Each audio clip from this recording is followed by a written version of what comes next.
The enemies have spoken. Their theology is out in the open. Who doth hear? They believe no one does. They circle in the dark, mouths full of threats, confident in their own assessment of the universe. And then David pivots. The words in verse 8 change everything.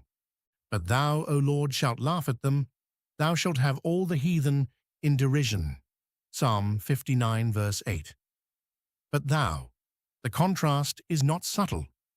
David has spent 2 verses describing men who operate as though God is absent. The enemies ask, who hears? The villains circle in confidence, but God just laughs. This is not the laughter of amusement. God's laughter is the response of one who holds all power and watches men act as though they hold any. Saul's soldiers circled David's house with swords and royal authority. God looks down and laughs at them. Thou shalt have all the heathen in derision. The scope expands here. David is not only speaking about the men outside his wall, he is speaking about every power that sets itself against God's purposes. Every ruler who operates as though God does not hear falls under this same divine derision. God holds them in contempt not because he is cruel, but because their position is absurd. They are creatures who have declared war on their Creator. The outcome is not in question. This verse is the anchor of the entire psalm. David's confidence does not rest on his own cleverness or escape plan. It depends on God. The Lord hears and laughs at those who think otherwise. Because of his strength will I wait upon thee, for God is my defense. Psalm 59, verse 9.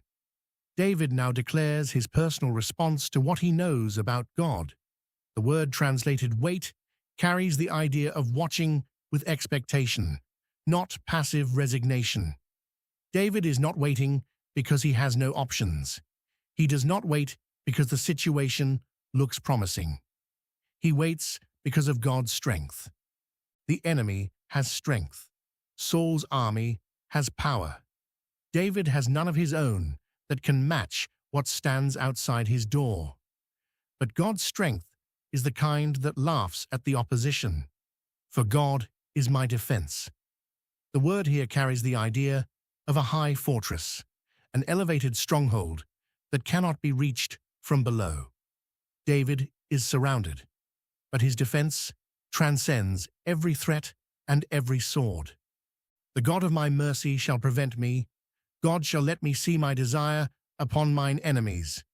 Psalm 59, verse 10.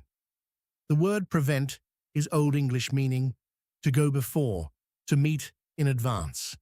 God goes ahead of David, meeting him with mercy before David even reaches the moment of need. God's mercy is not reactive. It moves first. The God of my mercy. David does not say the God of justice, though justice is coming. He says, the God of my mercy. The mercy is not generic. It belongs to David in his specific situation, with evil men circling his house. God shall let me see my desire upon mine enemies. This is not a prayer for personal revenge. It is a declaration of confidence in God's justice. David expects to see God act. He hopes the Lord will vindicate him. He awaits the morning that will look different from the night.